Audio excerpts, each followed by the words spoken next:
Bismillahirrahmanirrahim. Innal hamdalillah nahmaduhu wa nasta'inuhu wa nastaghfiruh wa na'udzu billahi min shururi anfusina wa min sayyiati a'malina. Man yahdihillahu fala mudilla lahu wa man yudlil fala hadiya lahu. Asyhadu an la ilaha illallah wahdahu la syarika lahu wa asyhadu anna Muhammadan 'abduhu wa rasuluhu la nabiyya ba'da amma ba'd. يا أيها الذين آمنوا اتقوا الله حق تقاته ولا تموتن إلا وأنتم مسلمون. يا أيها الناس اتقوا ربكم الذي خلقكم من نفس واحدة وخلق منها زوجها وبث منهما رجالا كثيرا ونساء واتقوا الله الذي تساءلون به والأرحام إن الله كان عليكم رقيبا. يا أيها الذين آمنوا اتقوا الله وقولوا قولا سديدا يصلح لكم أعمالكم ويغفر لكم ذنوبكم ومن يطع الله ورسوله فقد فاز فوزا عظيما.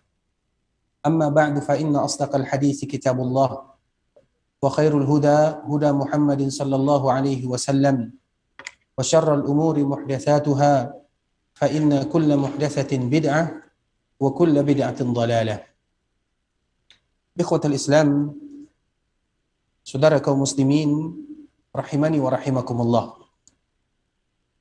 Alhamdulillah, senantiasa kita bersyukur kepada Allah Subhanahu wa taala yang telah melimpahkan kepada kita rahmat dan kasih sayang-Nya.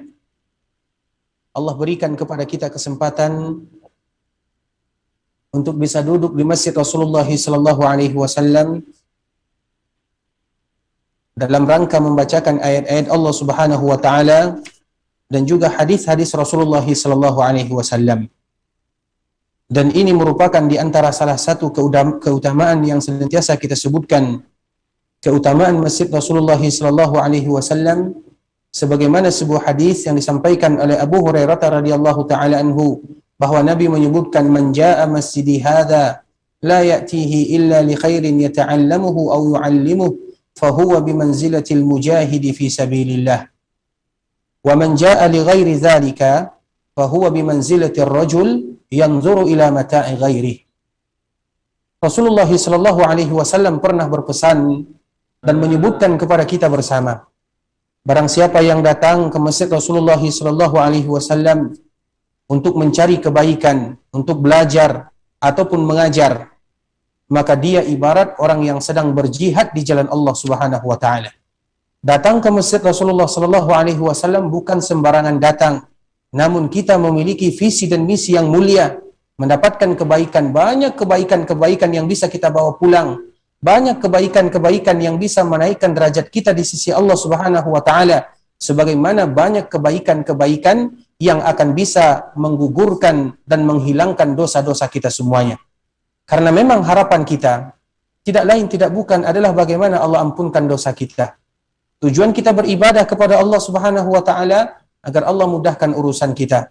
Tujuan kita beribadah kepada Allah Subhanahu wa taala agar Allah angkat derajat kita. Dan tujuan ibadah yang kita lakukan adalah bagaimana supaya kita mendapatkan surga Allah Subhanahu wa taala. Kemudian selawat beriringkan salam semoga tetap tercurahkan buat baginda yang mulia sallallahu alaihi wasallam, junjungan kita bersama, Rasul kita yang mulia, yang paling cinta kepada umatnya, Rasulullah sallallahu alaihi wasallam yang berjuang siang dan malam, Rasulullah sallallahu alaihi wasallam yang berkorban, yang senantiasa memikirkan umatnya mulai dari dunia sampai akhirat. Rasulullah sallallahu alaihi wasallam senantiasa memikirkan kita sebagai umatnya. Maka pantaslah kita senantiasa berselawat kepada Rasulullah sallallahu alaihi wasallam dengan mengucapkan Allahumma salli ala Muhammad wa ala ali Muhammad kama sallaita ala Ibrahim wa ala ali Ibrahim innaka Hamidum Majid. Allahumma barik ala Muhammad wa ala ali Muhammad kama barakta ala Ibrahim wa ala ali Ibrahim innaka Hamidum Majid.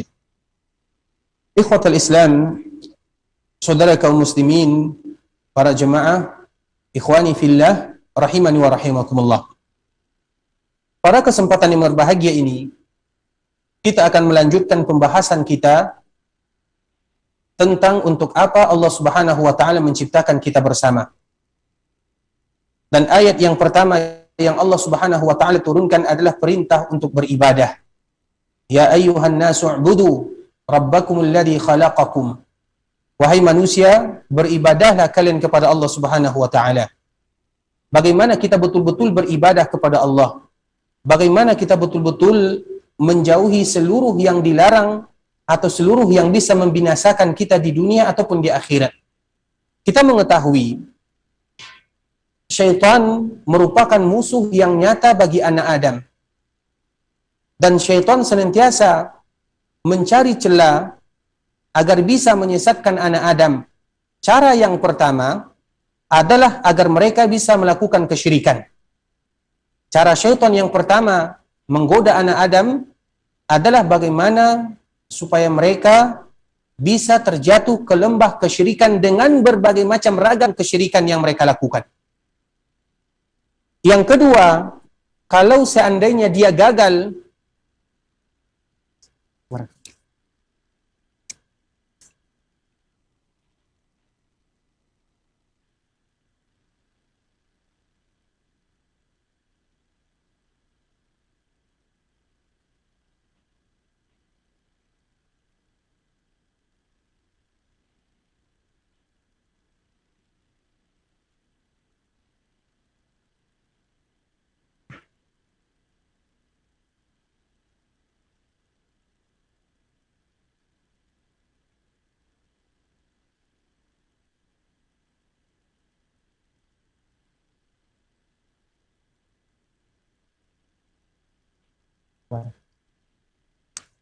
kita ulangi lagi ikhwatal Islam, saudara kaum muslimin ikhwani rahimani wa rahimakumullah. Cara syaitan untuk menggoda anak Adam, yang pertama adalah bagaimana supaya mereka bisa terjatuh ke lembah kesyirikan. Sehingga kenapa kita senantiasa membahas tentang masalah tauhid, akidah, karena itu adalah sesuatu yang cara syaitan yang pertama untuk menggoda anak Adam. Sehingga Allah Subhanahu wa taala menceritakan kepada kita tentang Nabi Ibrahim alaihi salam, wa idz qala Ibrahim rabbi ij'al hadzal balada amina wajnubni wa baniya an na'budal asnam rabbi innahunna adlalna katsiran minan nas. Apa kata Allah Subhanahu wa taala menceritakan tentang Nabi Ibrahim alaihi salam ketika Nabi Ibrahim memohon kepada Allah Subhanahu wa taala, ya Allah, jadikan daerah ini adalah daerah yang aman, yang mendapatkan rezeki yang banyak. Wajnubni wa baniya. Ya Allah, jauhkan diriku, jauhkan anak-anakku agar kami tidak menyembah berhala. Padahal itu adalah seorang nabi yang maksum. Innahunna adlalna katsiran minan nas. Faman tabi'ahu. Apa kata Allah Subhanahu wa taala? Innahunna adlalna katsiran minan nas. مسموح لا واحد بس هو واحد مسموح لكم اي نعم. Allah Subhanahu wa taala menyebutkan innahunna adlalna katsiran minan nas. Sesungguhnya mereka menyesatkan kebanyakan manusia. Karena memang cara pertama syaitan adalah dengan kesyirikan. Apabila dia gagal, maka dia turun ke tangga yang kedua, yaitu dengan perkara-perkara kebid'ahan. Makanya kebid'ahan itu dihiasi oleh syaitan seolah-olah itu adalah bagian daripada ibadah. Padahal bukan ibadah. Kalau seandainya syaitan juga gagal, maka dia melangkah kepada langkah yang berikutnya, yaitu dengan kemaksiatan. Kalau syaitan tidak bisa menggoda anak Adam dengan kesyirikan, tidak bisa dengan kebid'ahan, maka dia melangkah ke langkah yang berikutnya, yaitu dengan kemaksiatan. Kalau juga dia gagal, maka disitulah penyakit yang dirasakan oleh kebanyakan manusia. Dia melangkah ke langkah yang berikutnya, yaitu dengan penyakit was-was. Was-was itu, makanya was-was kenapa disebutkan oleh Rasulullah SAW tanda keimanan, karena itu adalah kegagalan syaitan dari satu sisi. Gagal dia menyesatkan dengan kesyirikan, ataupun dengan kebid'ahan, ataupun dengan kemaksiatan, sehingga cara yang terakhir yang dia lakukan kepada manusia untuk menggoda mereka dan mengganggu mereka dalam setiap ibadah yang mereka lakukan adalah dengan was-was. Oleh karenanya, ikhwatal Islam, saudara kaum muslimin, para jemaah rahimani wa rahimakumullah, disinilah betapa pentingnya kita senantiasa memberikan atau memperkuat keyakinan, akidah, tauhid kita kepada Allah Subhanahu wa taala sehingga kita betul-betul mentauhidkan Allah Subhanahu wa taala sesuai yang diinginkan oleh Allah Subhanahu wa taala dari kita. Pada kesempatan yang berbahagia ini, kita akan membahas yaitu bagaimana hakikat beribadah kepada Allah yang sebenarnya. Bagaimana hakikat kita mentauhidkan Allah Subhanahu wa taala dan apa yang akan kita dapatkan ketika kita betul-betul melaksanakan tauhid tersebut. Allah Subhanahu wa taala menyebutkan, "Inna Ibrahim kana ummatan qanitan lillahi hanifan wa lam yakun minal musyrikin." Allah Subhanahu wa taala menyebutkan, bercerita tentang Nabi Ibrahim alaihissalam, "Inna Ibrahim kana ummah." Sesungguhnya Nabi Ibrahim itu adalah umat. Makna umat itu adalah al-iqtida yuqtada bihi, yaitu Nabi Ibrahim itu dijadikan sebagai panutan, pedoman. Kita tahu Nabi Ibrahim adalah ayah kita yang ketiga. Ayah kita yang pertama adalah Nabi Adam alaihissalam, yang disebut dengan Abul Bashar, semua kita tahu. Ayah kita yang kedua adalah Nabi Nuh alaihissalam. Setelah Allah Subhanahu wa taala menurunkan air dari langit dan juga keluar air dari bumi yang mana menenggelamkan semua permukaan bumi ini, maka yang tersisa adalah Nabi Adam dan orang-orang yang mengikutinya, sehingga Nabi Adam disebut dengan ayah kita yang kedua. Kemudian yang ketiga atau ayah kita yang ketiga adalah Nabi Ibrahim alaihissalam. Kenapa? Karena dari Nabi Ibrahim inilah muncul seluruh para nabi dan para rasul. Kita tahu Nabi Ibrahim memiliki anak yang pertama adalah Ismail. Kemudian 13 tahun setelahnya, karena jarak antara Ismail dengan Ishak sekitar 13 tahun atau 14 tahun, maka lahirlah yang namanya Ishak alaihi wassalam. Dari Ismail tidak ada satupun yang menjadi nabi dan menjadi rasul kecuali Rasul kita sallallahu alaihi wasallam. Sedangkan dari jalur Ishak alaihi salam, maka lahir Yakub. Yakub ini memiliki 12 orang anak yang kita ketahui. Salah satunya adalah Yusuf. Dari Yusuf lahirlah keturunannya yang bernama Nabi Musa, Harun, sampai Nabi Isa. Itu semuanya ada keturunan Nabi Ibrahim alaihi salam, jalurnya kembali kepada Nabi Ibrahim. Sehingga dari sinilah Nabi Ibrahim disebut dengan ayah kita yang ketiga. Nabi Ibrahim alaihissalam disebut dengan ayah kita yang ketiga. Nah, kenapa Allah Subhanahu wa taala menyebutkan Inna Ibrahim kana ummah? Sesungguhnya Ibrahim itu adalah nabi yang dijadikan pedoman dan panutan bagi kita semuanya. Kenapa? Dan apa yang dia lakukan? Qanitan lillah. Karena dia betul-betul beribadah kepada Allah Subhanahu wa taala, patuh kepada Allah Subhanahu wa taala, rajin beribadah kepada Allah Subhanahu wa taala, hanifa, yaitu Nabi Ibrahim itu lari dari yang namanya kesyirikan. Sebagaimana ayat yang tadi telah kita sebutkan, wa idz qala Ibrahim rabbi ij'al hadzal balada amina wajnubni wa baniya an na'budal asnam. Bagaimana Nabi Ibrahim berdoa kepada Allah Subhanahu wa taala agar dirinya, keturunannya dijauhkan dari menyembah api berhala atau menyembah berhala. Kita tahu Ibrahim alaihissalam, ayahnya, bagaimana Nabi Ibrahim berjuang mulai dari kecil. Ayahnya adalah seorang pedagang, namun perdagangannya spesial, yaitu berdagang patung berhala. Dan ayahnya Nabi Ibrahim senantiasa memerintahkan anak-anaknya untuk berdagang berjualan patung, termasuk salah satunya Nabi Ibrahim alaihissalam. Jadi Nabi Ibrahim itu menjual patung ayahnya. Namun ketika dia berkeliling, apa kata Nabi Ibrahim alaihissalam? Siapa yang membeli, siapa yang mau membeli, la yadurru wa la yanfa', sesuatu yang tidak bisa memberikan mudarat, sesuatu yang tidak bisa memberikan manfaat. Dia tahu itu adalah patung, namun karena melaksanakan perintah ayahnya, dia masih kecil. Barang siapa atau siapa di antara kalian yang mau membeli sesuatu yang tidak memberikan mudarat, sesuatu yang tidak bisa memberikan manfaat, dia tahu itu adalah patung. Namun itulah yang namanya kesyirikan kalau seandainya sudah merajalela. Kalau seandainya, makanya kita senantiasa bersyukur kepada Allah Subhanahu wa taala. Allah berikan kepada kita Islam, Allah berikan kepada kita akal yang sehat untuk beribadah kepada Allah Subhanahu wa taala. Sehingga Nabi Ibrahim Hanifah. Nabi Ibrahim Hanifah itu artinya adalah menyeleweng atau lari dari yang namanya kesyirikan. Semuanya dia lari. Mulai dari Nabi Ibrahim kecil sampai dia besar, sampai dia meninggal bertemu dengan Allah Subhanahu wa taala. Walam yakum minal musyrikin. Dan dia tidak pernah termasuk dari mereka-mereka yang melakukan kesyirikan. Kemudian firman Allah Subhanahu wa taala yang selanjutnya, waqal walladzina hum bi rabbihim la yusyrikun. Dan mereka yang tidak pernah melakukan kesyirikan sedikit pun, walladzina hum bi rabbihim la yusyrikun. Mereka-mereka yang menjaga ibadahnya, mereka-mereka yang betul-betul memurnikan tauhidnya kepada Allah Subhanahu wa taala.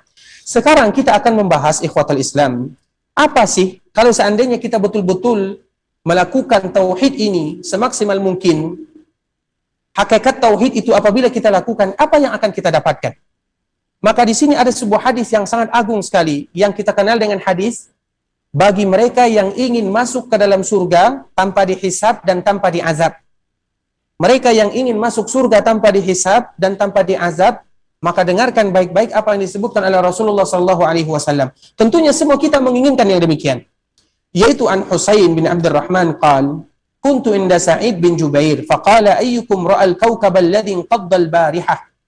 Sebuah hadis yang menjelaskan, yaitu dari Husain bin Abdurrahman. Dia mengatakan, saya pernah berada di sisi Sa'id bin Jubair. Kemudian dia mengatakan, Sa'id bin Jubair mengatakan, siapa di antara kalian yang melihat bintang-bintang semalam? Faqultu ana, summa qultu, amma ini lam akun fi salah. Maka Husain ini mengatakan, saya malam tadi terbangun dan melihat bintang tersebut. Namun saya bangun bukan untuk melaksanakan ibadah salat. Maknanya apa? Dia ingin menjaga dirinya, supaya dia tidak mendapatkan pujian sesuatu yang dia tidak lakukan. Makanya ketika dia menjawab pertanyaan dari Sa'id bin Jubair, siapa di antara kalian yang melihat bintang malam tadi? Maka Husain mengatakan, saya melihatnya karena saya bangun malam tadi. Namun saya bangun bukan untuk melakukan salat. Maknanya apa? Supaya dia tidak terpuji. Karena nanti kita misalnya jam 2 malam tadi, siapa yang melihat kejadian ini? Maka kita mengatakan saya.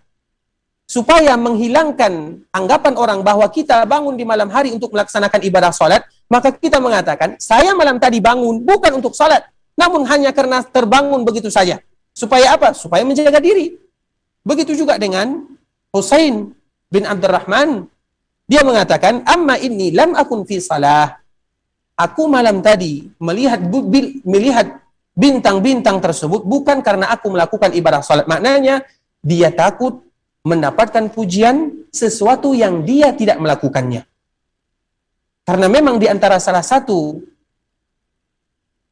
yang dilakukan oleh sebahagian manusia, yaitu ingin dipuji. Siapa di antara kita yang tidak ingin dipuji? Bahkan ada sebahagian manusia yang ingin dipuji, padahal dia tidak memiliki andil di sana. Tidak memiliki andil di sana.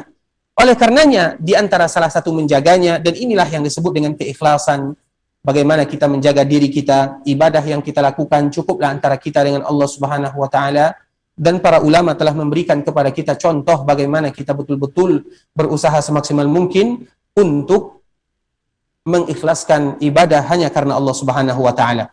Kemudian apa kata Husain? Walakinni ludaitu. Saya bangun malam tadi dan melihat bintang-bintang bukan karena salat, bukan karena saya melaksanakan ibadah salat, namun karena saya tersengat atau digigit oleh binatang atau digigit oleh sesuatu. Ludaitu. Qala fama sana'ta? Qultu irtaqaitu. Ketika kamu digigit, apa yang kamu lakukan? Maka Husain menjawab, aku meruqyah. Aku meruqyah. Qala fama hamalaka ala dhalik? Maka Sa'id mengatakan, kenapa kamu melakukan yang demikian? Ketika kamu digigit, kenapa kamu meruqyah? Apa kata Husain? Hadithun haddatsanahu Sya'bi. Qala wa ma haddatsakum? Qultu haddatsana an Buraidah annahu qala la ruqyata illa min ainin aw huma.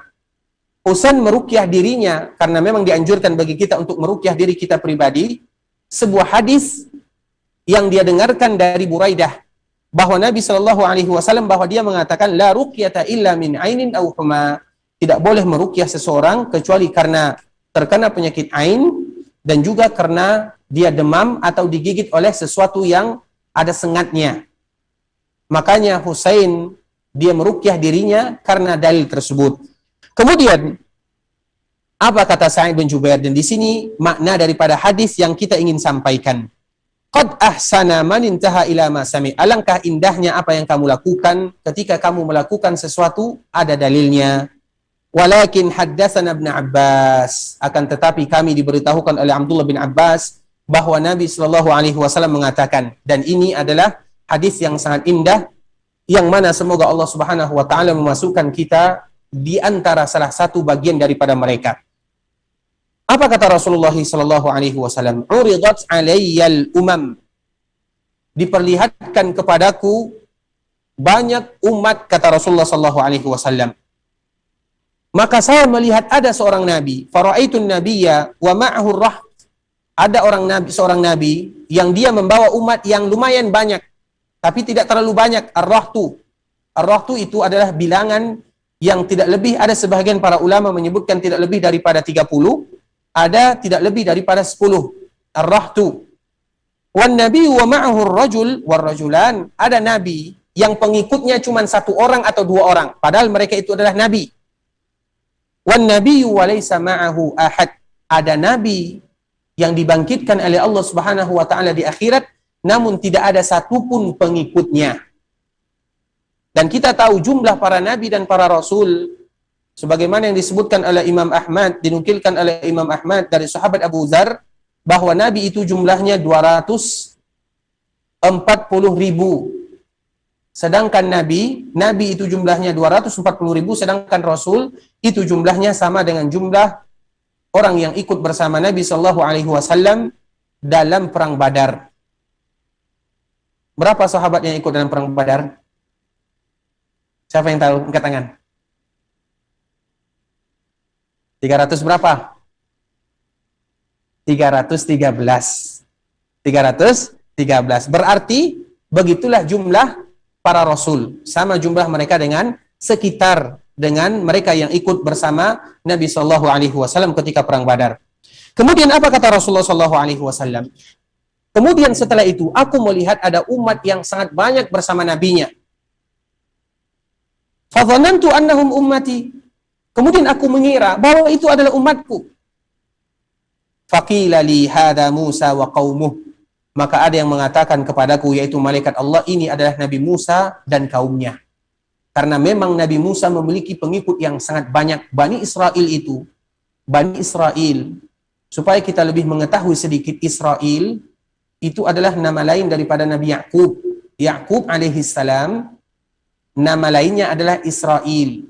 Israel itu bahasa Ibrani.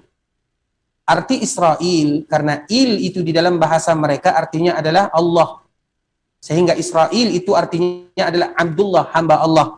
Berarti Bani Israel adalah keturunan Nabi Ya'qub. Karena Israel itu adalah nama lain daripada Nabi Ya'qub, berarti Bani Israel seluruh keturunan Nabi Ya'qub alaihi salam sampai Nabi Musa. Sampai Nabi Musa semuanya disebut dengan Bani Israel. Kemudian fanazartu fa idza sawadun azim faqila li hadhihi ummatuk.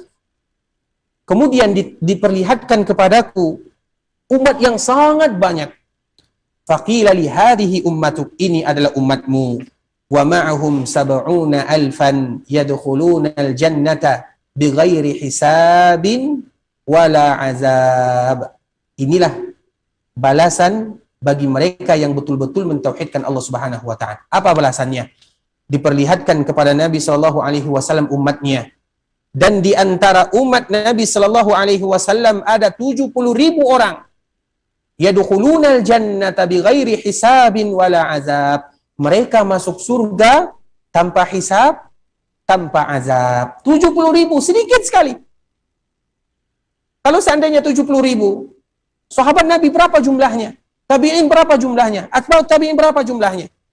Namun alhamdulillah, ada sebahagian riwayat yang juga dihasankan oleh sebahagian para ulama yang dikeluarkan oleh Imam Ahmad di dalam kitab Musnadnya, bahwa setiap 1.000 likulli alfin, setiap 1.000 sab'una alfah, Setiap 1000 dari 70.000 ini, ditambah lagi 70.000.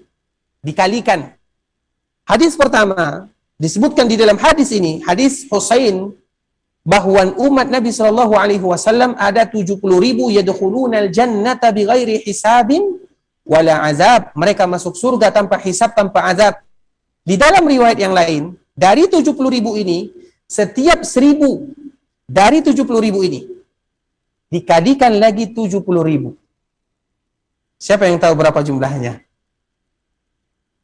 Sekitar 5 jutaan. Hampir kurang 5 jutaan. Maknanya apa? Ternyata ada kesempatan bagi kita untuk mendapatkan hadis yang disebutkan Nabi SAW. Ketika kita ingin masuk surga, bighairi hisabin wala azab, ada. Kemudian setelah Nabi SAW menyebutkan hadis ini, summa nahadha fadakhala manzilah. Maka Nabi pun bergegas, berdiri, dan masuk ke rumahnya. Jadi Nabi hanya menyebutkan, akan ada di antara umatku masuk surga 70,000 bighairi hisabin wala azab. Mereka yang masuk surga tanpa dihisab dan tanpa diazab. Kemudian Nabi SAW masuk ke dalam rumahnya SAW. Sehingga sahabat yang lainnya bertanya-tanya karena Nabi tidak menjelaskan siapa mereka ini. Fakhadhan nasu fi ulaik faqala ba'duhum fala'allahumul ladzina sahibu Rasulullah SAW. Maka mereka mulai menerka-nerka siapa sih gerangan mereka yang masuk surga tanpa hisab, tanpa azab. Maka ada sebahagian yang mengatakan mungkin mereka yang senantiasa bersama Nabi. Wa qala ba'duhum fala'allahum alladhina wulidu fil Islam falam yusyriku billahi syai'a. Ada lagi yang mengatakan kemungkinan mereka itu adalah yang lahir dalam keadaan Islam, yang tidak pernah melakukan kesyirikan sedikit pun. Jadi mereka mengira-ngira, mereka menerka-nerka siapa yang masuk surga tanpa dihisab dan tanpa diazab tersebut. Kemudian mereka menyebutkan perkara-perkara yang lainnya. Siapa mereka sebenarnya? Fa kharaja alaihim Rasulullah sallallahu alaihi wasallam fa akhbaruh. Maka ketika para sahabat mulai mengira-ngira, menerka, Nabi pun keluar. Faqal, dan Nabi menjelaskan siapa mereka ini. Apa yang mereka lakukan? Humul ladina la yastarqun, wa la yaktawun, wa la yatatayyarun, wa ala rabbihim yatawakkalun. 4 sifat inilah mereka yang masuk surga tanpa dihisab dan tanpa diazab. Yang pertama siapa? Humul ladina la yastarqun. Mereka yang tidak pernah minta diruqyah. Mereka yang tidak pernah minta diruqyah. Kita tahu ruqyah itu adalah obat syar'i. Bahkan dengan izin Allah Subhanahu wa taala, ruqyah, karena ruqyah itu menggunakan Al-Qur'an, menggunakan hadis-hadis Nabi sallallahu alaihi wasallam, dan ruqyah itu adalah obat yang paling manjur. Makanya ketika ada orang yang meminta diruqyah, dikhawatirkan mereka seolah-olah menyandarkan dirinya kepada ruqyah tersebut. Padahal Allah tidak menginginkan yang demikian. Walaupun kita boleh berobat dengannya. Karena yang Allah inginkan bagaimana kita senantiasa menyandarkan semua harapan kita kepada Allah Subhanahu wa taala. Semuanya digantungkan kepada Allah Subhanahu wa taala. Betul kita dianjurkan berobat, namun tidak boleh disandarkan. Seperti misalnya kita berobat kepada dokter, dokter tolong sembuhkan saya. Tidak boleh demikian. Yang menyembuhkan kita Allah, namun kita hanya melakukan wasilah. Dokter itu adalah wasilah, bukan yang menyembuhkan. Namun sebab kadang-kadang keluar dari mulut kita kata-kata yang mana kata-kata tersebut merupakan kata-kata yang tidak diridai oleh Allah Azza wa Jalla dan tidak diridai, atau sesuatu yang bisa mengandung, menghilangkan ketawakulan kita kepada Allah Subhanahu wa taala.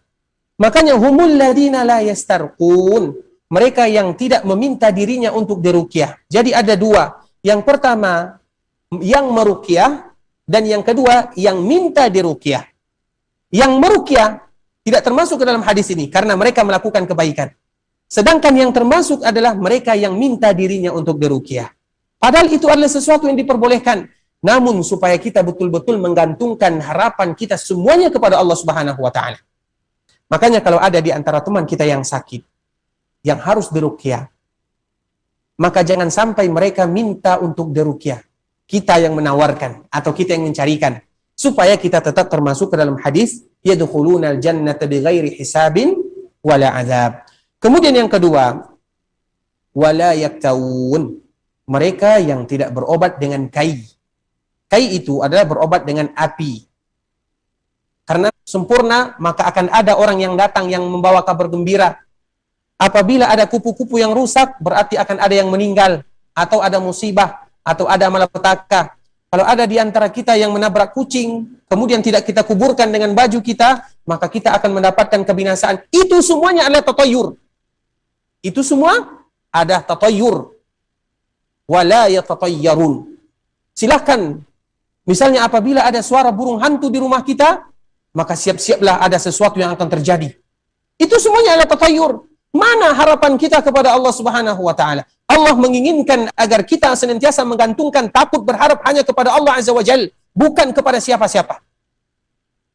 Yang keempat sifatnya adalah, dan ini inti daripada semuanya.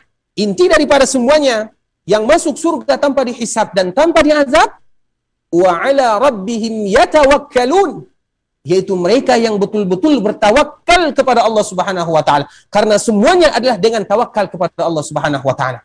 Makanya kita lihat, supaya kita lebih bisa mengambil pelajaran, kita lihat sesuai dengan yang tadi kita sebutkan, yaitu Nabi Ibrahim alaihissalam. Inna Ibrahim kana ummah.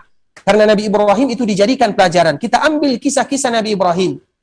Kita lihat Nabi Ibrahim alaihissalam, dikala dia kecil, maka dia tidak mau menyembah berhala sebagaimana orang-orang yang ada di daerahnya.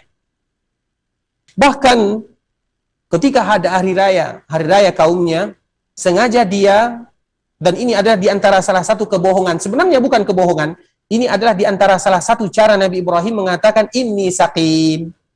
Dia tidak ikut berhari raya, keluar dari kampungnya, dari daerahnya bersama kaumnya, dengan beralasan inni saqim, saya sedang sakit. Orang kampungnya atau orang daerahnya, orang-orang yang mendengarkan kalimat inni saqim, menganggap Nabi Ibrahim itu betul-betul sakit. Padahal Nabi Ibrahim mengungkapkan bahwa yang sakit itu hatinya. Sakit hatinya, kenapa kaumnya tidak mau menyembah Allah Subhanahu wa Ta'ala. Akhirnya kisah ini disebutkan oleh Allah Subhanahu wa Ta'ala dalam surah Al-Anbiya. Bagaimana Nabi Ibrahim tidak ikut bersama rombongannya. Kemudian ketika semuanya pergi meninggalkan kampung mereka, meninggalkan tempat mereka, maka dia datang ke tempat berhala. Dihancurkan semuanya. Semua berhala tersebut dihancurkan oleh Nabi Ibrahim. Kemudian disisakan berhala yang besar. Ketika kaumnya pulang, maka mereka heran. Qalu man fa'ala hadha bi alihatina? Siapa yang telah melakukan ini terhadap Tuhan-Tuhan kita, terhadap berhala-berhala kita? Maka ada yang mengatakan Nabi Ibrahim atau Ibrahim. Maka dipanggil Nabi Ibrahim untuk dihakimi. Kemudian, apa kata orang tersebut? Anta fa'alta hadha bi alihatina ya Ibrahim? Wahai Nabi Ibrahim, apakah kamu yang melakukan ini terhadap Tuhan-Tuhan kami? Qala bal fa'alahu kabiruhum hadha. Apa kata Nabi Ibrahim? Bukan saya. Yang melakukan itu adalah yang paling besar. Karena Nabi Ibrahim meninggalkan alat yang menghancurkan patung tersebut, digantungkan di berhala yang paling besar. Kalau kita lihat secara zahir, ini adalah sebuah kebohongan. Namun ini bukan kebohongan. Karena apa kata Nabi Ibrahim? Qala man fa'al bal fa'alahu kabiruhum hadha. Yang melakukan itu adalah yang paling besar. Makna Nabi Ibrahim, dia menunjuk jari telunjuknya. Karena jari gajah, kalau bahasa kitanya, jari gajahnya. Karena tanpa jari ini, tanpa yang besar ini, kita tidak bisa melakukan apa-apa atau tidak memiliki kekuatan. Coba kita pegang sesuatu tanpa menggunakan yang besar ini. Karena ini adalah kekuatan yang ada di jari jemari kita. Sehingga maksud Nabi Ibrahim, qala bal fa'alahu kabiruhum hadha. Nabi Ibrahim mengisyaratkan dengan tangannya. Dia maksud yang melakukan ini tangan saya yang melakukan. Orang lain menganggap yang melakukan itu adalah yang besar. Yang tadi ada alat di sana. Sehingga mereka tidak bisa menjawab. Ya Ibrahim, bagaimana pula patung itu bisa bergerak? Bagaimana pula dia bisa menghancurkan? Bagaimana pula dia bisa berjalan? Bagaimana dia bisa memegang? Bagaimana dia bisa mendengar? Bagaimana dia bisa melihat? Mudah bagi Ibrahim melanjutkan atau menjawab mereka. Kalau seandainya dia tidak mendengar, kalau seandainya dia tidak melihat, tidak bergerak, tidak bisa melakukan apa-apa saja, kenapa kalian menyembahnya? Mana akal kalian? Ketika Nabi Ibrahim mengatakan yang demikian, mereka tidak memiliki jawaban. Makanya biasanya mereka yang kalah dengan argumen, mereka melakukan tindakan kekerasan. Qalu harriku. Ketika mereka tidak memiliki jawaban, bakar Nabi Ibrahim, bakar. Tidak bisa membantah Nabi Ibrahim alaihissalam. Sehingga mereka mengatakan harriku wansuru alihatakum. bantu Tuhan kalian, bakar Nabi Ibrahim. Akhirnya mereka semua sepakat untuk membakar Nabi Ibrahim alaihissalam. Api yang terbesar yang pernah ada di dunia, yaitu api yang dijadikan untuk membakar Nabi Ibrahim alaihissalam. Coba bayangkan, Nabi Ibrahim itu ketika dimasukkan ke dalam api tersebut, tidak bisa dilemparkan begitu saja, menggunakan menjanik. Menjanik itu adalah alat ketapel yang besar yang digunakan oleh orang-orang terdahulu. Menjanik namanya. Kemudian akhirnya, ketika Nabi Ibrahim hendak dilemparkan, tidak satupun yang menolong Nabi Ibrahim. Tidak satupun. Bahkan ayahnya sendiri tidak bisa menolongnya. Karena ayahnya adalah penjual patung. Ketika tidak ada yang menolong Nabi Ibrahim, coba kita dihadapkan ke dalam sebuah permasalahan yang kita tidak tahu lagi siapa yang bisa menolong kita. Apa yang kita lakukan? Itulah yang namanya tawakkul kepada Allah Subhanahu wa taala. Disitulah keimanan akan diuji. Siapa yang betul-betul menyandarkan diri kepada Allah, siapa yang tidak. Kemudian ikhwatal Islam, ketika Nabi Ibrahim hendak dimasukkan ke dalam api tersebut, maka datang malaikat sambil menawarkan, alaka hajah? Wahai Ibrahim, apakah kamu memiliki permintaan? Apa jawaban Nabi Ibrahim? Amma ilaika fala. Kalau kepadamu tidak. Padahal malaikat Allah yang diutus oleh Allah Subhanahu wa taala yang memiliki kekuatan dan bisa membantu Nabi Ibrahim. Akan tetapi kepada Allah, iya. Tidak akan bisa ada orang yang bisa melakukan seperti yang dilakukan oleh Nabi Ibrahim alaihissalam. Susah sekali. Padahal kita ditawarkan bantuan yang bisa dia melakukannya. Namun dia gantungkan harapannya kepada Allah Subhanahu wa taala. Ketika dia menyandarkan dirinya kepada Allah, betul-betul bertawakal kepada Allah Subhanahu wa taala, qulna ya naru kuni bardan wa salama. Maka kami mengatakan kepada api, kata Allah Subhanahu wa taala, jadilah kamu dingin. Tidak hanya dingin saja, karena dingin juga bisa memusnahkan. Sebagaimana panas juga bisa memusnahkan. Wa salama, dan juga keselamatan. Siapa yang menolongnya?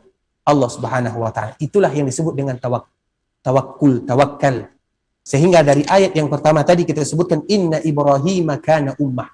Itu contoh yang pertama, betul-betul kita bertawakal kepada Allah Subhanahu wa taala. Contoh yang kedua. Dan ini masih berkisah tentang Nabi Ibrahim alaihissalam.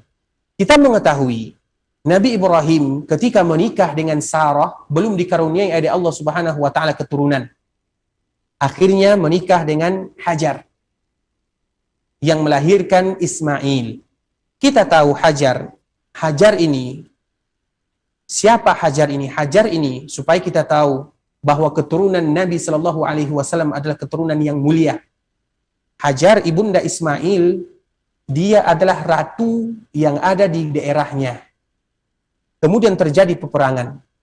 Ketika terjadi peperangan, maka dia menjadi tawanan. Kemudian ketika dia menjadi tawanan, ada cerita tentang Nabi Ibrahim dan Sarah alaihi wassalam, maka akhirnya Hajar ini dihadiahkan untuk Sarah. Kemudian setelah hadiah ini diberikan kepada Sarah, maka Sarah melihat dia mandul, tidak bisa melahirkan keturunan. Maka apa kata Sarah kepada Nabi Ibrahim? Silahkan kamu nikahkan Hajar. Siapa Hajar? Ratu. Bukan budak. Kemudian ikhwatul Islam, ketika menikah dengan Hajar, maka lahirlah Ismail. Ketika Nabi Ismail lahir, maka timbullah kecemburuan. Sebagaimana seorang wanita cemburu. Akhirnya Nabi Ibrahim mengantarkan Hajar dan anaknya Ismail ke Mekah yang ada sekarang. Kita lihat Mekah sekarang. Di sanalah dan mereka yang pertama kali menghuninya. Kemudian kita lihat Hajar dalam keadaan lemah, baru melahirkan. Ismail sedang membutuhkan makanan, membutuhkan sesuatu yang akan membuat dia kuat karena masih kecil, membutuhkan orang tua, membutuhkan orang yang akan membantunya, kecil. Kemudian ketika sampai Rabbana inni askantu min dzurriyyati biwadin ghairi dzi zar'in inda baitikal muharram. Ya Allah, kata Nabi Ibrahim, aku menempatkan keluargaku yaitu Ismail dengan ibunya Hajar alaihissalam, menempatkan di sebuah tempat yang tidak ada apa-apa di sana. Tidak ada pepohonan, tidak ada tumbuh-tumbuhan, tidak ada kawan, tidak ada teman, sendiri. Siapa yang bisa melakukan demikian? Ketika sampai di Mekah, ketika sampai di sana, maka Nabi Ibrahim ingin pulang bertemu dengan Sarah. Kemudian dia tinggalkan Hajar dengan Ismail di sana. Kemudian Hajar ini minta tolong kepada Nabi Ibrahim, ya Hajar, wahai Ibrahim, kenapa kamu meninggalkan kami di sini? Kenapa kamu meninggalkan kami di sini? Nabi Ibrahim tidak menoleh sama sekali. Kemudian terakhir, apa kata Hajar alaihissalam? Allahu amaraka bihada? Wahai Nabi Ibrahim, apakah Allah yang memerintahkan kamu melakukan ini? Maka Nabi Ibrahim pun menoleh dengan meneteskan air mata. Iya. Apa jawaban Ibunda Ismail alaihissalam? Idzan la yudayyi'una. Kalau seandainya Allah yang memerintahkan kamu untuk meninggalkan kami di sini, maka Allah tidak akan pernah menyia-nyiakan kami sedikit pun. Sehingga apa yang terjadi? Seluruh ibadah yang kita lakukan, umrah, haji, manasiknya dari mana? Dari ibunda kita Hajar alaihissalam. Zam-zam yang kita minum, dari mana? Dari hentakan, tangisan Nabi Ismail alaihissalam. Bukti tawakkul yang menghasilkan keindahan, yang menghasilkan sesuatu yang memberikan manfaat kepada orang-orang yang datang setelahnya. Itulah yang disebut dengan tawakkul. Wa ala rabbihim yatawakkalun. Mereka yang betul-betul bertawakal kepada Allah Subhanahu wa taala. Kalau seandainya kita lihat Al-Qur'an, bagaimana kisah para nabi, kisah para rasul, yang paling berat ujiannya di dunia adalah para nabi dan para rasul. Yang paling berat ujiannya di dunia adalah para nabi dan para rasul. Apabila kita diuji, bukan berarti Allah benci, tetapi itu menandakan Allah sayang. Innallaha idza ahabba qauman ibtalahum. Allah apabila sayang kepada suatu kaum, maka Allah uji mereka. Kita lihat misalnya Nabi Zakaria. Dia mandul, tua, kulitnya sudah keriput, tulangnya sudah mulai lemah. Lihat lagi istrinya, mandul, sudah tua, tidak ada harapan untuk bisa melahirkan. Namun mereka tidak pernah berhenti berdoa, meminta, memohon kepada Allah Subhanahu wa taala. Semuanya mereka sandarkan kepada Allah Subhanahu wa taala. Akhirnya apa yang terjadi? Dalam kemustahilan tersebut, ketika kita menyandarkan semuanya kepada Allah Subhanahu wa taala, mudah bagi Allah Subhanahu wa taala. Ketika dia memohon kepada Allah Subhanahu wa taala, Rabbi la tazarni farda wa anta khairul warithin. Ya Allah, kata Nabi Zakaria, jangan biarkan aku sendirian dalam keadaan lemah, dalam keadaan dia sudah beruban, dalam keadaan tidak ada harapan baginya untuk memiliki keturunan, namun dia tetap memohon kepada Allah Subhanahu wa taala, Rabbi la tazarni farda wa anta khairul warithin. Apa kata Allah Subhanahu wa taala? Fastajabna lah. Kalimat fa di dalam Al-Qur'an apabila dikatakan fa, maka artinya langsung dikabulkan oleh Allah Subhanahu wa taala.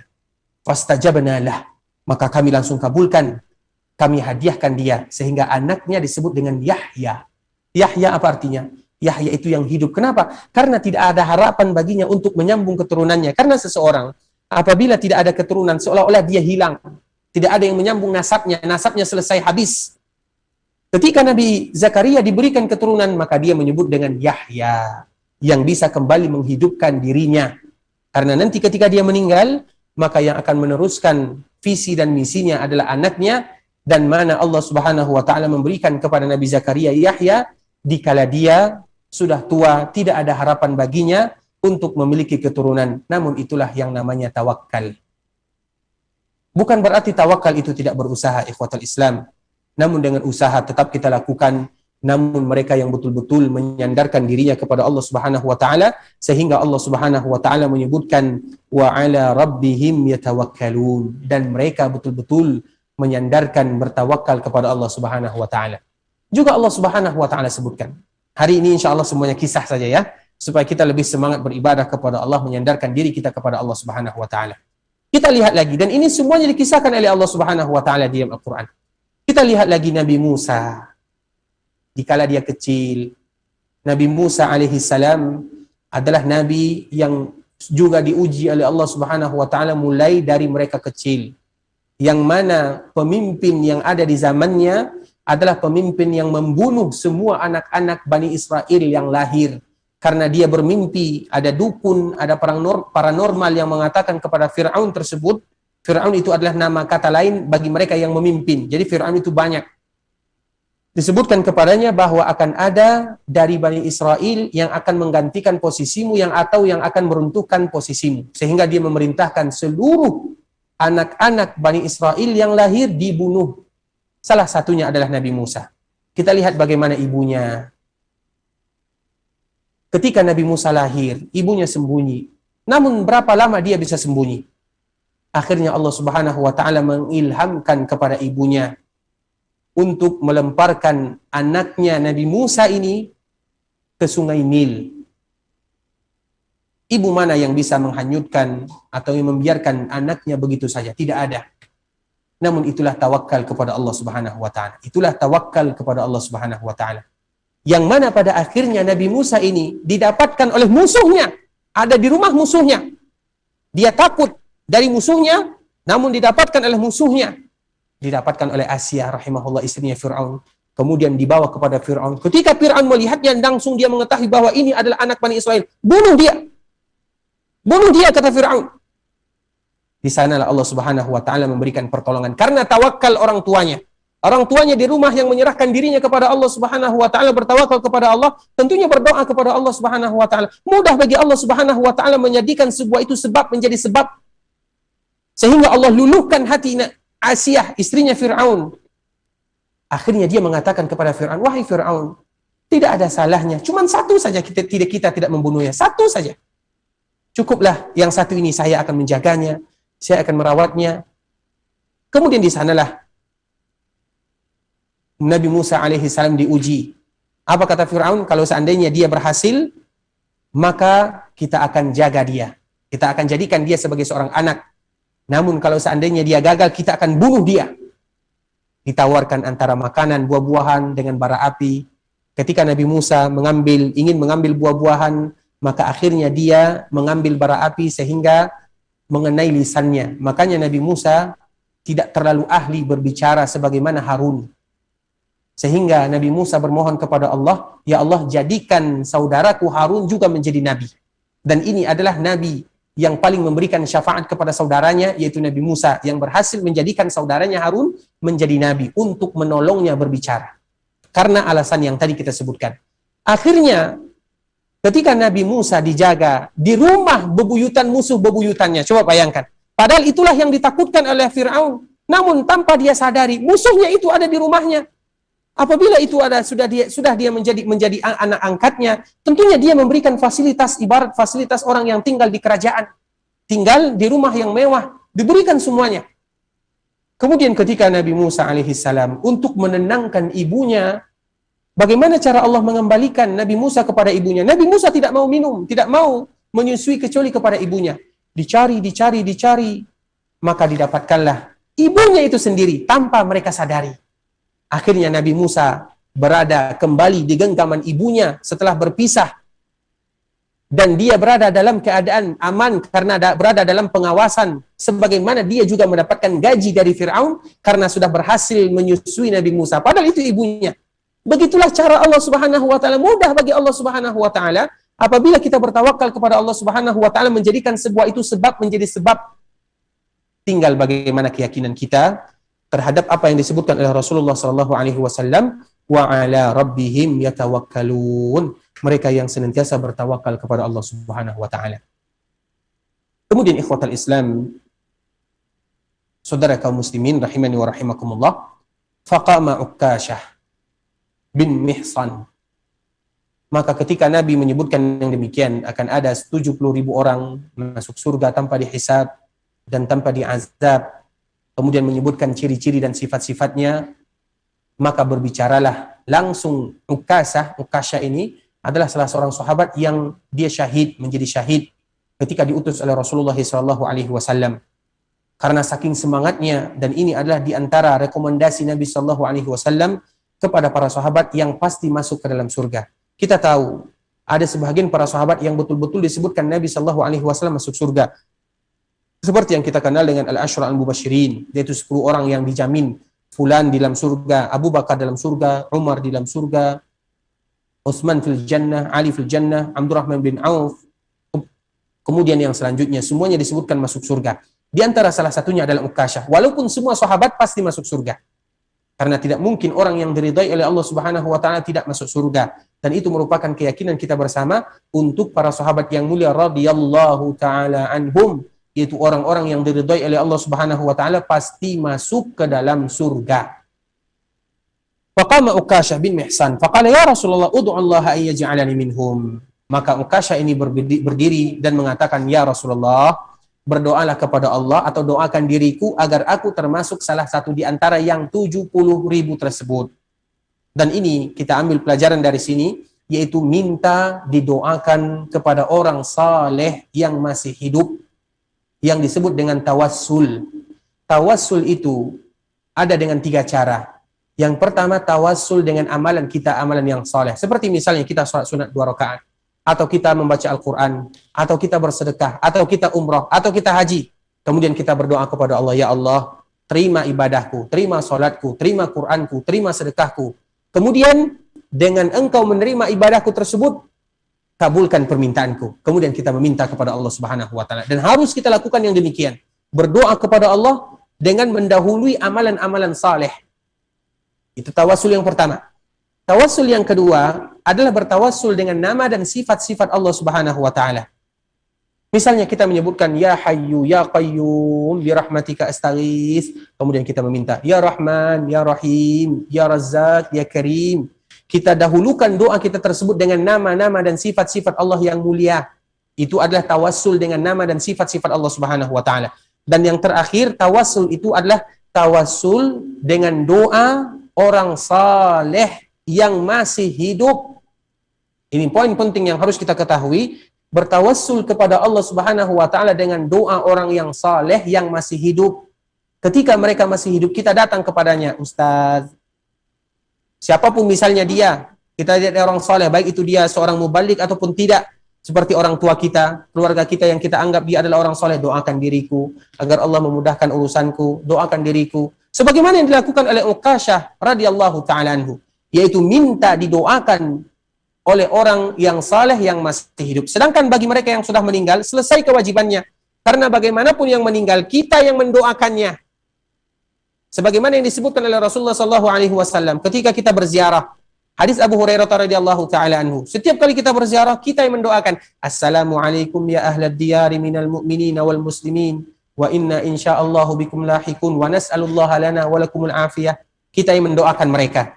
Namun ketika mereka hidup dan kita menganggap mereka adalah orang yang soleh, orang yang baik, yang rajin beribadah, yang taat kepada Allah Subhanahu wa taala, maka itu dianjurkan untuk bertawassul, meminta didoakan sebagaimana yang dilakukan oleh Uqashah bin Mihsan radhiyallahu taala anhu.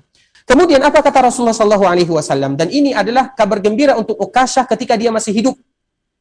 Anta minhum, wahai Uqashah, engkau termasuk salah satu di antaranya. Siapa yang tidak bangga ketika Nabi menyebutkan kamu pasti masuk surga tanpa dihisab, tanpa diazab? Bangga sekali. Begitu juga dengan Uqashah. Uqashah ketika Nabi menyebutkan anta minhum, girang, bahagia. Namun kebahagiaan tidak cukup demikian. Tetap juga beramal. Makanya Uqashah ini meninggal dalam keadaan berjihad, mujahid, syahid. Makanya kita lihat mereka yang paling rajin beribadah kepada Allah Azza wa Jalla. Siapa? Nabi kita yang mulia sallallahu alaihi wasallam. Ketika Nabi sakit, di akhir-akhir kehidupan Nabi sallallahu alaihi wasallam, Nabi dipapah oleh Abbas, oleh Ali untuk melaksanakan salat berjamaah bersama kaum muslimin. Padahal itu Nabi sudah pasti masuk surga, sudah pasti diampunkan dosanya. Mata qaddama wa mata akhar, yang berlalu dan yang akan datang diampunkan. Namun bagaimana dengan ibadah Nabi? Maknanya apa? Ibadah itu tidak pernah putus hatta ya'tiyakal yakin, sampai kita betul-betul yakin. Yakin itu apa artinya? Sampai wafat, bukan yakin. Yakin itu artinya adalah wafat. Karena sesuatu yang pasti itu adalah mati. Semua kita pasti mati, pasti wafat. Itulah makna daripada firman Allah, wa'bud rabbaka hatta ya'tiyakal yakin. Maknanya apa? Ketika datang kabar gembira, juga dibaringi dengan ibadah kepada Allah Subhanahu wa taala. Sebagaimana yang dilakukan oleh Uqashah, dia termasuk mereka yang masuk surga tanpa dihisab dan tanpa diazab, sebagaimana dia juga senantiasa berjihad di jalan Allah dan wafat dalam keadaan syahid di jalan Allah Subhanahu wa taala. Kemudian setelah Uqashah mengatakan demikian, tsumma qama rajulun akhar. Kemudian ada lagi laki-laki yang lain atau sahabat yang lain mengatakan, faqal, dia juga berkata, ya Rasulullah, ud'ullaha an yaj'alani minhum. Ketika Nabi menyebutkan bahwa Uqasyah pasti masuk surga, dia pun ingin demikian. Maka ada sahabat lain yang jika dia berdiri, ya Rasulullah, kalau demikian, doakan juga saya. Apa kata Rasulullah SAW? Faqala sabaqaka biha Uqasyah. Wahai fulan, kamu sudah didahului oleh Uqasyah. Kenapa Nabi menyebutkan demikian? Padahal sahabat Nabi yang melihat Nabi, yang beriman kepada Nabi, yang wafat dalam keadaan beriman sudah pasti masuk surga. Karena sahabat itu, sahabat dinamakan sahabat Nabi, mereka yang melihat Nabi, walaupun 1 jam, walaupun sesaat, walaupun sekali. Kemudian dia beriman kepada Nabi dan wafat dalam keadaan beriman. Itu disebut dengan sahabat. Siapapun mereka, maka mereka termasuk ke dalam radhiyallahu anhum wa radu anhu. Mereka adalah orang-orang yang diridhai oleh Allah Azza wa Jalla. Sahabat yang bertanya ini, "Ud'ullaha ayyaj'alani minhum." Itu adalah sahabat Nabi sallallahu alaihi wasallam. Sudah pasti juga masuk ke dalam surga. Namun dia ingin mendapatkan kegembiraan sebagaimana Uqasyah. Apa kata Rasulullah sallallahu alaihi wasallam? Sabaqaka biha Uqasyah. Uqasyah sudah mendahului kamu. Bukan berarti dia tidak ada harapan masuk surga, supaya yang lain tidak mengikuti. Karena nanti ini meminta, yang lain juga akan meminta. Semuanya meminta. Walaupun semuanya adalah orang-orang yang diridhai oleh Allah Subhanahu wa taala, namun Nabi ingin menutup pintu agar tidak semuanya mengatakan, atau agar tidak semua sahabatnya mengatakan yang demikian. Ikhwatul Islam, saudara kaum muslimin, ikhwani, akhwati, ikhwani rahimani wa rahimakumullah. Pembahasan kita pada kesempatan yang berbahagia ini mungkin kita cukupkan dulu sampai di sini, yaitu pembahasan yang berkaitan dengan babu man haqqaqa tauhid dakhala al-jannata bighairi hisabin wala azab. Mereka yang betul-betul bertauhid kepada Allah Subhanahu wa taala, maka balasannya adalah masuk surga tanpa dihisab dan tanpa diazab. Siapa di antara kita yang tidak mau masuk surga tanpa dihisab, tanpa diazab, dan semoga kita termasuk ke dalam mereka yang masuk surga tanpa dihisab dan tanpa diazab. Ikhwatul Islam, saudara kaum muslimin rahimani wa rahimakumullah, mungkin sampai di sini dulu pembahasan kita. Kita senantiasa bermohon kepada Allah Subhanahu wa taala agar Allah senantiasa memberikan taufik, hidayah, istiqamah kepada kita untuk senantiasa beribadah kepada Allah, bertawakal kepada Allah Subhanahu wa taala, menyandarkan diri kita kepada Allah Subhanahu wa taala. Sebagaimana kita juga bermohon agar Allah Subhanahu wa taala menerima seluruh amal-amal ibadah kita. Kita datang ke masjid Rasulullah sallallahu alaihi wasallam untuk beribadah. Kita datang ke masjid Rasulullah sallallahu alaihi wasallam untuk berdoa. Kita datang ke masjid Rasulullah sallallahu alaihi wasallam untuk berzikir. Kita datang ke masjid Rasulullah sallallahu alaihi wasallam untuk mendapatkan ampunan. Semoga semua itu diberikan kepada Allah Subhanahu wa taala kepada kita. Ikhwatul Islam, mungkin sampai di sini dulu pembahasan kita. Yang benar dari Allah Subhanahu wa taala, yang salah dari diri kami pribadi, tentunya karena kekurangan ilmu kami, karena kebodohan kami, dan karena kejahilan kami. Dan kami senantiasa mengingatkan kepada kita bersama untuk senantiasa sebagaimana pengurus Masjid Rasulullah SAW menyarankan kepada kita untuk iltazimu bil ijra'atil ihtiraziyah, yaitu menjaga protokol kesehatan wa tadabirul wiqaiyah. Intinya bagaimana kita menjaga protokol kesehatan, pakai masker, jaga jarak. Intinya kita dianjurkan, yang mana itu semua adalah demi kemaslahatan kita bersama. Kita tutup dengan membaca doa kafaratul majlis. Subhanakallahumma bihamdika asyhadu an la ilaha illa anta astaghfiruka wa atubu ilaik. Wa sallallahu wa sallim ala nabiyyina wa habibina Muhammadin wa ala alihi wa sahbihi wa sallam tasliman katsira. Assalamualaikum warahmatullahi wabarakatuh.